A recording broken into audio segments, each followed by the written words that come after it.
Welcome to Burnout-Free Me, your success and well-being podcast. I'm Dr. Amy Grimm, and I am so glad you're here. Let's go from burnout to breakthrough together. Hi everyone, welcome to episode number 63 of the Daring DVM podcast. Today we are going to discuss a super important skill, one that is needed in your personal life and in your professional environment, and that is the skill of listening. Really listening. You know, that thing we all do with our ears, but also kind of don't?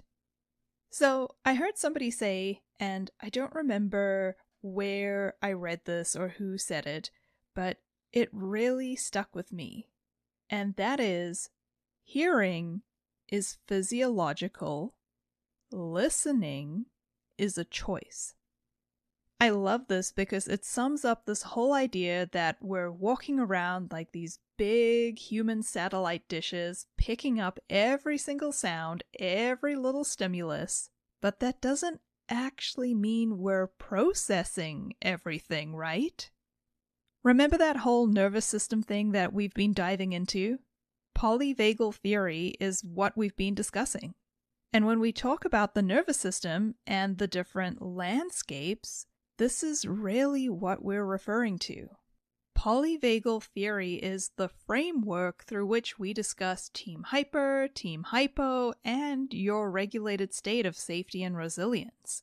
So when we think of hearing through the lens of the nervous system, we're not just using our ears. Remember, your autonomic nervous system is this giant scanning radar that is taking in and surveying everything around you. It's constantly scanning your external environment, your internal environment, and the cues between you and other nervous systems. So really, we're using all of our five senses to take in the sensations from the world around us, as well as all the intangible things like what's going on in our minds and in our hearts, and the signals from other people too. It's really a lot of sensory information, and our autonomic nervous system is constantly on high alert. It is scanning the environments for threats. This means that we filter out a ton of information all day long. So truly listening takes effort. We have to consciously stop, tune in, and receive the message.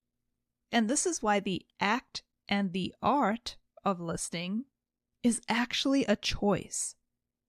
We take in and filter out so many things all day, every day. And it is only when we stop to listen that we consciously hear and receive the message. So when you think about it, listening is really one of the most important skill sets that we can develop. Being able to actively listen affects the information you consciously receive. It impacts your ability to do your work. It shapes your relationships and impacts your entire quality of life. We listen to take in information and to try to understand what is happening around us or what is happening with other people. We also listen to learn. Think about all the lectures you attended throughout your schooling career, or now to keep up on your continuing education. We also listen for advice, how to mend a friendship, how to save money, build your career, improve your romantic relationship. And we listen for enjoyment too. Think about the sounds of nature or listening to your favorite song. The point here is that we listen for many different reasons. And there's actually many different types of listening too, which I'll probably cover in a later episode. But today, what I want you to be aware of is that there are many reasons to listen. It may be for comprehension, critical thinking, sympathy, therapy, to resolve a conflict, to improve accuracy. It may be for your own purpose, whether that be in a personal relationship or within a professional position. And we even listen in ways that are biased.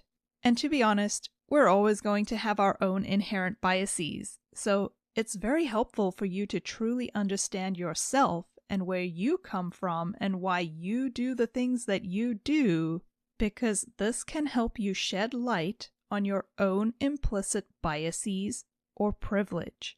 So listening is like the secret sauce of communication, but weirdly, it's the part that many of us skip over. We all love to talk, to share our opinions, tell everybody what our needs are, and make sure our partner understands exactly what our love language is. But listening, that takes some practice. Here's a fun fact. We actually spend way more time listening than talking. When we look at communication as a whole, in general, we spend about 70% of our time communicating and 30% of our time not communicating.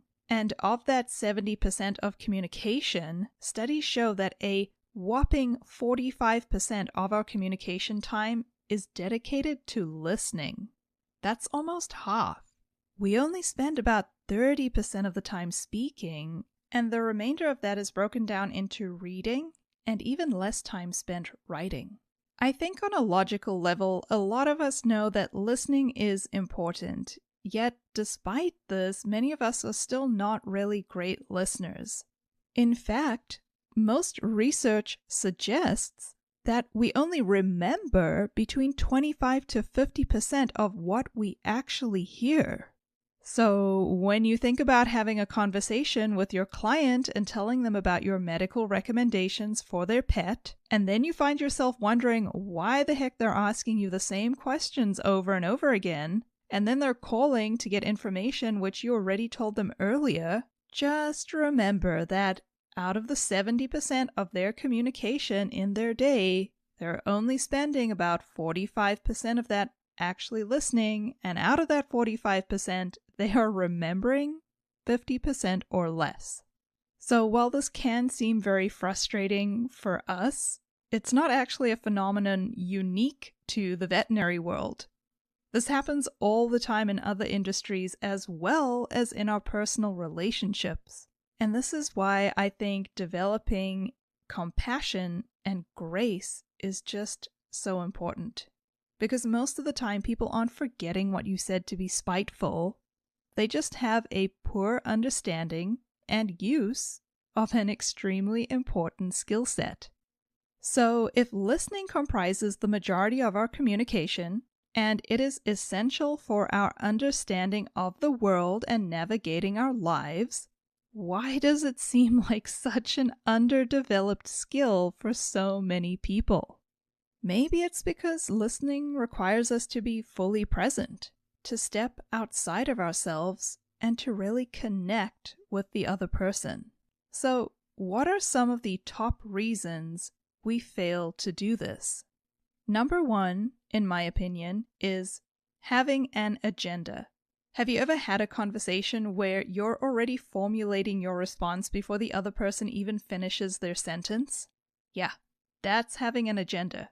We get so focused on what we want to say next that we miss what's being said now. And when you're doing this, thinking of a response, a question, a witty comeback, you're not fully attentive to what the other person is saying. Number two is information overload.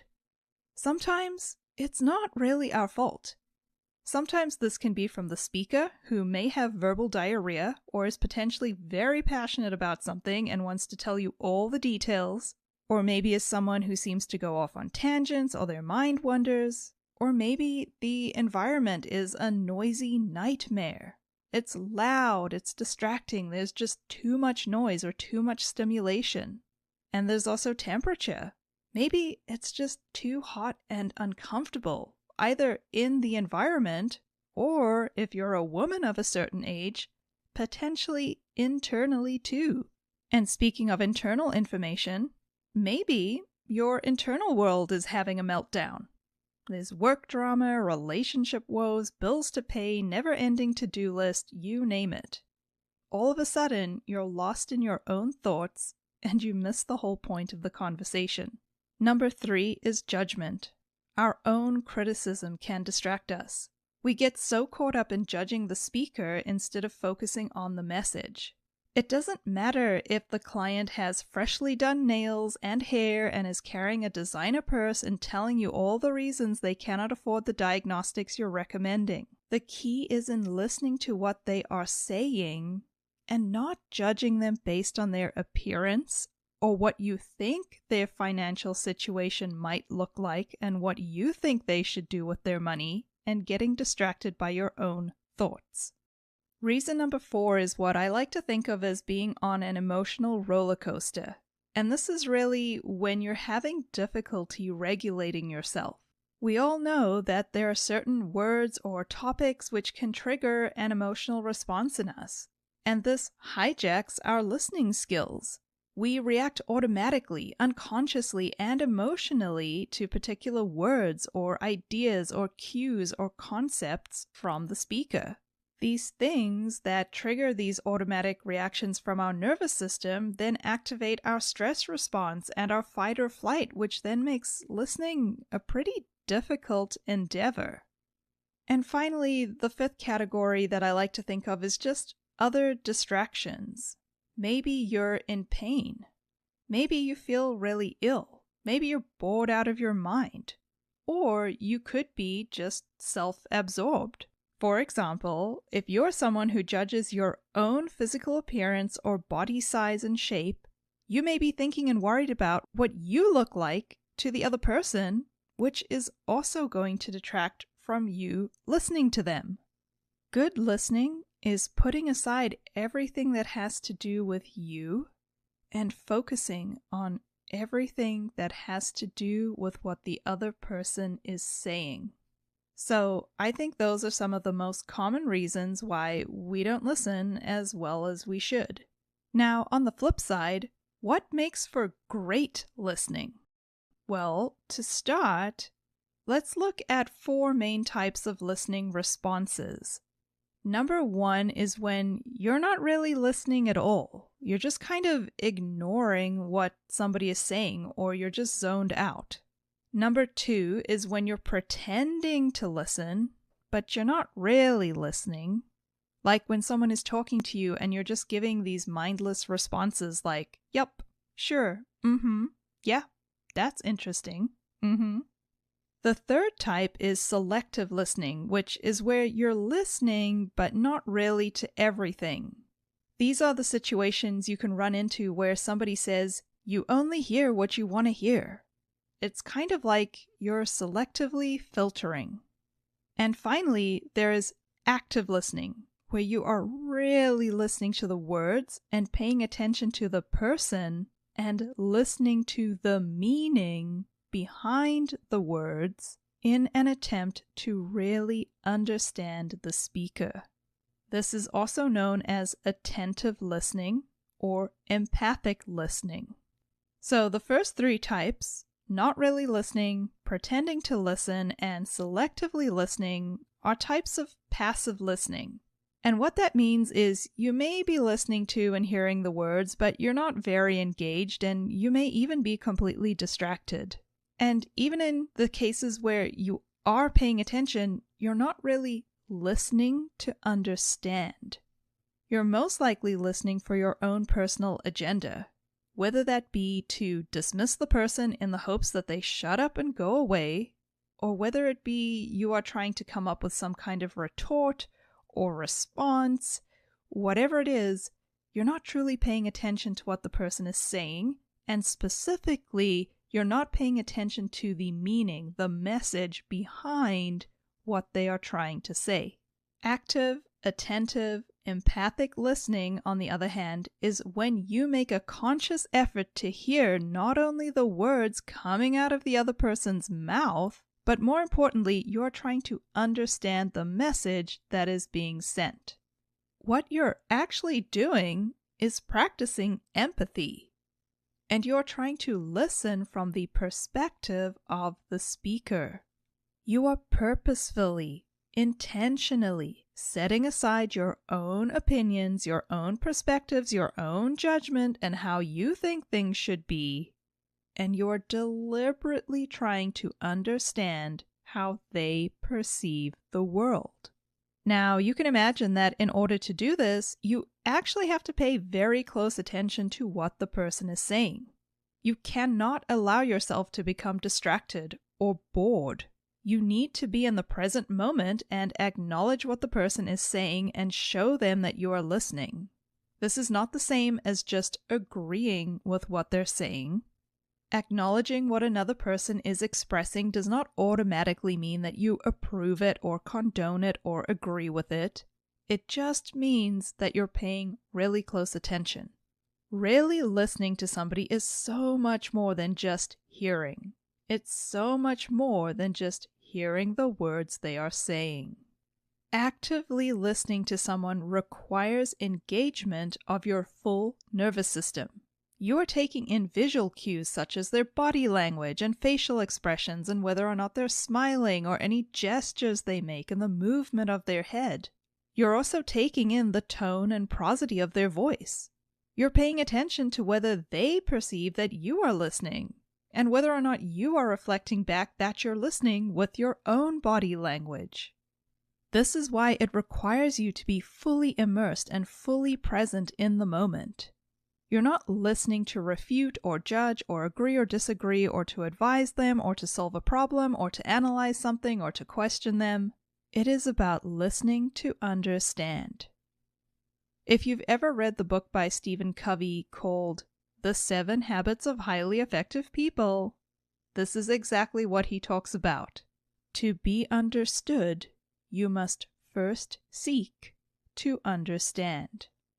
So in the role of communication, listening is super important because when you actively listen, you can repeat back to the person the essence of what they're saying or feeling from their perspective. You are giving the speaker space to feel understood, which is a major human need. When you show this kind of empathy and you are witnessing their experience, it sends the message that you actually care about them and what they're saying. And this in turn helps them to better listen to you. When people feel heard themselves, then they are more likely to hear what you have to say. Active listening is really like a superpower. It is so useful when you don't understand what the other person is saying. It is so useful when trust is low in the relationship and you're looking for a way to establish respect. It is so useful in understanding another person's experience. And it's so useful when emotions are high and the other person is coming into the conversation feeling misunderstood. Active listening dramatically improves your interaction and reduces potential stress. This is something that's not only useful in a work environment, but is also so useful in your personal life and in all of your personal relationships. This is why I think active listening is such an important tool to learn, and why I think it's important to really understand what are the ways in which I am preventing myself from being a great active listener. It's only once we become aware of what it is that we're doing that we're able to then take a step back and say, okay, how can I do this differently? And how can I show up as the best version of myself when I'm actively, attentively, and empathically listening to somebody else? This skill is a game changer in any relationship, and it's one that we're going to dive into next week, and I'm going to give you a step-by-step simple process on how to be an amazing active listener. Okay, everyone, I hope you have a wonderful week. I love who you are, and even more than that, I love who you are becoming. So get listening and dare to dream.